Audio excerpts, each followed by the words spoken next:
Janatu Firdausi Nuzula dengan NIM 1312464. Perkenalkan, nama saya Muhammad Fidiansyah dengan NIM 13124000174. Sebelumnya, perkenalkan terlebih dahulu, nama saya Nadina Khaira Misbah dan NIM 13124000176. Jadi di sini kami kelompok yang beranggotakan 4 orang akan mempresentasikan mengenai perjanjian perkawinan.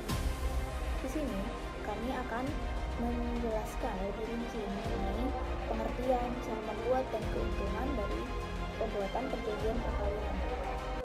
Definisi perjanjian perkawinan ada dalam pasal 29 UU Perkawinan nomor 1 tahun 1974 ayat 1. Pada waktu atau selama perkawinan dilangsungkan, kedua pihak atas perjanjian bersama dapat mengadakan perjanjian tertulis yang disahkan oleh pegawai pencatat perkawinan setelah mana isinya berlaku juga terhadap pihak ketiga sepanjang pihak ketiga tersangkut. Ayat 2. Perjanjian tersebut tidak dapat disahkan bila mana melanggar batas-batas hukum, agama, dan kesusilaan. Ayat 3. Perjanjian tersebut berlaku sejak perkawinan dilangsungkan. Ayat keempat. Selama perkawinan berlangsung, perjanjian tersebut tidak dapat diubah, kecuali bila dari kedua belah pihak ada perjanjian untuk mengubah dan perubahan tidak merugikan pihak ketiga. Perjanjian perkawinan ada dalam Undang-Undang KUH Perdata BW buku 1 dalam pasal 139 sampai dengan 154. Pasal 139, dengan mengadakan perjanjian perkawinan, kedua calon suami istri adalah berhak menyiapkan beberapa penyimpangan dari peraturan undang-undang sekitar persatuan harta kekayaan, asal perjanjian itu tidak menyalahi tata susila yang baik atau tata tertib umum, dan asal diindahkan pula segala ketentuan di bawah ini. Pasal 140, perjanjian yang demikian tak boleh mengurangi segala hak yang disandarkan pada kekuasaan si suami sebagai suami, dan pada kekuasaan orang tua pun tidak boleh mengurangi hak-hak yang diberikan undang-undang kepada si yang hidup terlama di antara suami istri. Lagi pula, perjanjian itu tak boleh mengurangi hak-hak yang dilimpahkan kepada suami sebagai kepala persatuan suami istri. Kecuali namun ini, bahwa berhaklah si istri memperjanjikan bagi dirinya akan mengatur sendiri urusan harta kekayaannya pribadi, baik bergerak maupun tak bergerak, dan akan menikmati sendiri pula dengan bebas akan segala pendapatannya pribadi. Pula selanjutnya, berhaklah mereka memperjanjikan bahwa kendati berlakunya persatuan menurut undang-undang, namun tanpa persetujuan istri, si suami tidak boleh memindah tangankan atau membebani barang-barang tak bergerak si istri, surat-surat pendaftaran dalam buku besar tentang perutangan umum, surat-surat berharga lain, dan piutang-piutang atas nama istri, sekedar olehnya dimasukkan dalam persatuan atau sepanjang perkawinan, masuk kiranya dari pihak istri di dalamnya. Jenis perjanjian perkawinan yang umum sebagai berikut, yakni yang pertama, perjanjian percampuran harta pribadi. Ini terdapat 2 jenis percampuran harta yang terjadi dalam perjanjian jenis ini.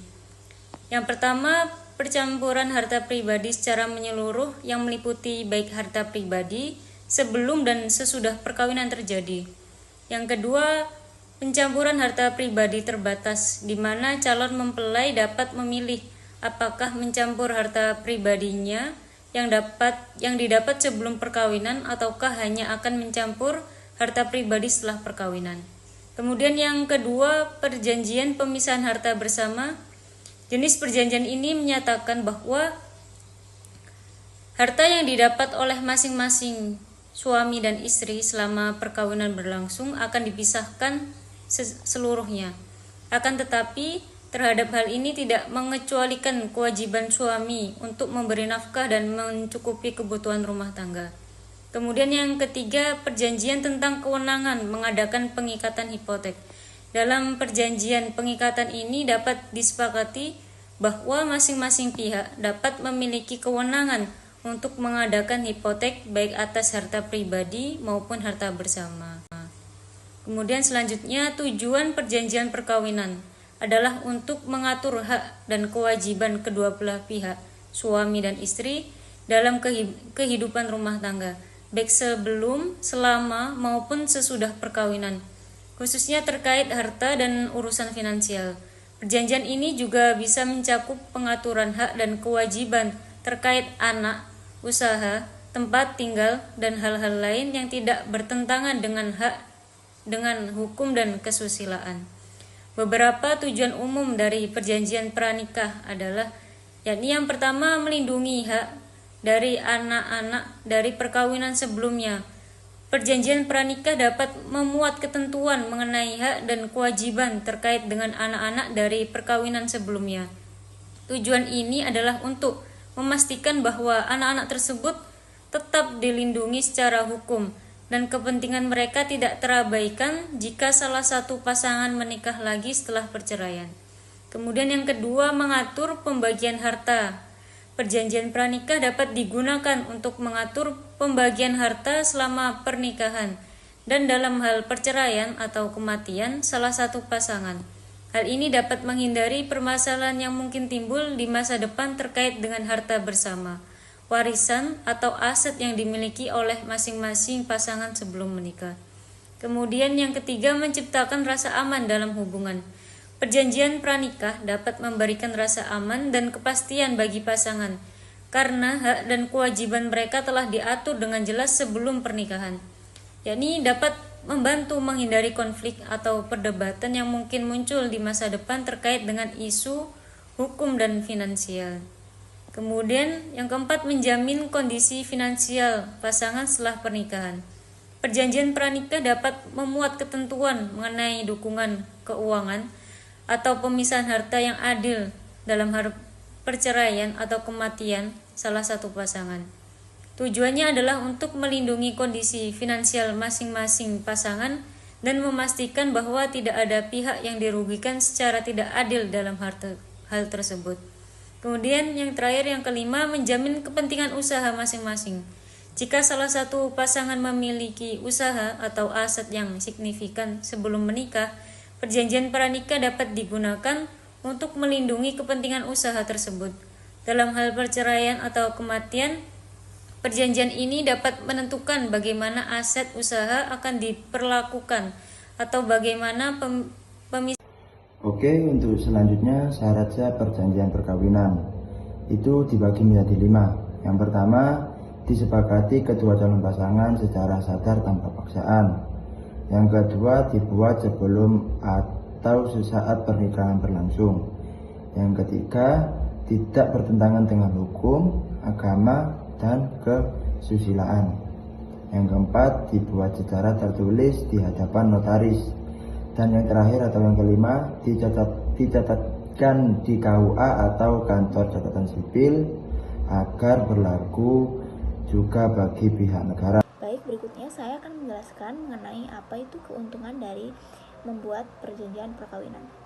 Jadi, membuat perjanjian perkawinan memiliki sejumlah keuntungan yang sangat penting dari sisi hukum, terutama dalam memberikan kepastian dan perlindungan bagi masing-masing pasangan. Nah, dengan perjanjian perkawinan, pasangan suami istri dapat secara sah mengatur bahwa harta masing-masing tetap terpisah. Baik harta yang dibawa sebelum menikah atau perjanjian pranikah itu, maupun yang diperoleh selama perkawinan. Secara hukum, perjanjian ini memberikan kebebasan kepada pasangan untuk menentukan sendiri sistem keuangan dalam rumah tangga mereka tanpa terikat pada ketentuan hukum default. Selain itu, perjanjian perkawinan memudahkan pelaksanaan tindakan hukum yang berkaitan dengan kepemilikan harta seperti penjualan properti, pengajuan kredit, atau pendirian usaha karena pihak yang bersangkutan dapat bertindak secara mandiri. Jauh lagi, perjanjian ini juga berguna dalam menghindari konflik saat terjadi perceraian atau kematian. Karena pembagian harta sudah diatur sejak awal.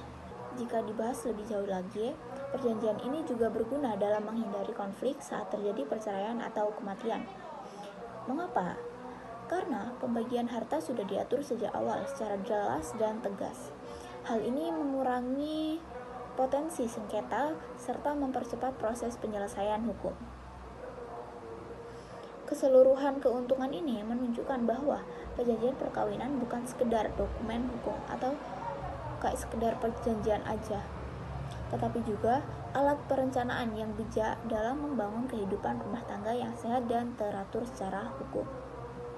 Lalu, dari materi-materi yang sudah saya dan rekan-rekan saya jelaskan sebelumnya, dapat ditarik kesimpulan bahwa membuat perjanjian perkawinan merupakan langkah yang penting dalam mencerminkan kesadaran hukum dan bertanggung jawab dalam membangun rumah tangga.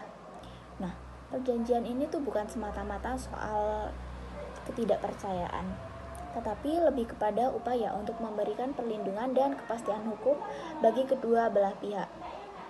Nah, dalam berbagai situasi seperti perbedaan kepemilikan harta, resiko hutang, atau dengan pernikahan dengan latar belakang hukum yang kompleks. Nah, perjanjian perkawinan ini menjadi alat yang efektif untuk mencegah perselisihan di kemudian hari. Kemudian, selain itu, dengan adanya pengaturan yang jelas sejak awal, pasangan dapat menjalin pernikahan dengan lebih tenang. Mengapa? Karena sudah memiliki dasar hukum yang kuat dalam mengelola hak dan kewajiban masing-masing. Nah, oleh karena itu, perjanjian perkawinan sebaiknya dipandang sebagai bentuk antisipasi yang bijak dan legal untuk menjaga kestabilan hubungan dan keharmonisan rumah tangga. Sekian yang dapat kami sampaikan mengenai materi perjanjian perkawinan. Kurang lebihnya mohon maaf. Wassalamualaikum warahmatullahi wabarakatuh.